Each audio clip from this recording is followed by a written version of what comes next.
আসসালামু আলাইকুম। অ্যাডভেন্টেকের পক্ষ থেকে আপনাদের সকলকে জানাই স্বাগতম। এখন আমরা দেখব ডেল্টা এইচএমআই ডিসপ্লেতে আমরা কিভাবে নিজের কোম্পানি নাম বা যে কোনো ধরনের টেক্সট কিভাবে আমরা শো করাতে পারবো সেটা আমরা আজকে দেখব। এজন্য প্রথমেই আমাদেরকে যে আমাদের ডেল্টা এইচএমআই ডিজাইন করার জন্য যে সফটওয়্যারটা আমরা ব্যবহার করি ডক সফটওয়্যার সেটা ওপেন করে নিতে হবে। ওপেন হওয়ার পর আমাদের সামনে এমন একটা উইন্ডো আসবে।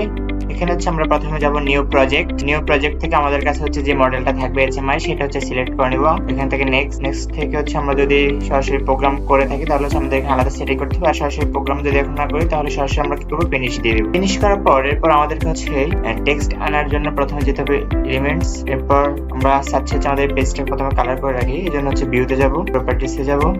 এখান থেকে যে কোনো একটা কালার আমরা সিলেক্ট করে দিয়ে রাখবো। আমি ব্ল্যাক করে দিচ্ছি আমার ডিসপ্লেটাকে। এরপর টেক্সট আনার জন্য আমরা এলিমেন্টসে যাব, আবার ড্রয়িং এ যাব। এখান থেকে যে টেক্সট এটা নিব। তারপর আমরা এখানে ডাবল প্রেস করব।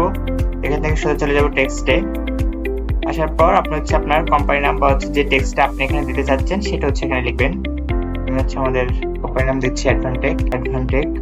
আচ্ছা, এরপর এখান থেকে আপনি সাইজ নির্ধারণ করতে পারবেন।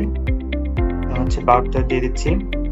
আচ্ছা, এখান থেকে আপনি ফন্ট চেঞ্জ করতে পারবেন। প্রথমে যা আছে সেটাই থাক, আমি চেঞ্জ করতেছি না। পর চলে যাবেন মেইনে। আচ্ছা, এখানে স্টাইল থেকে আমরা এটাকে পিক্সেল আকার দেব নাকি ট্রান্সপারেন্ট।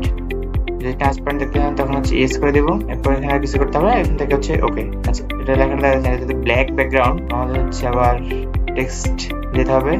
এখানে টেক্সটের কালারটা চেঞ্জ করে দিতে হবে। চলে আসছে আমাদের। এবার আপনি যে কোনো ধরনের নাম আপনার এইচএমআই ডিসপ্লেতে বসাতে পারবেন।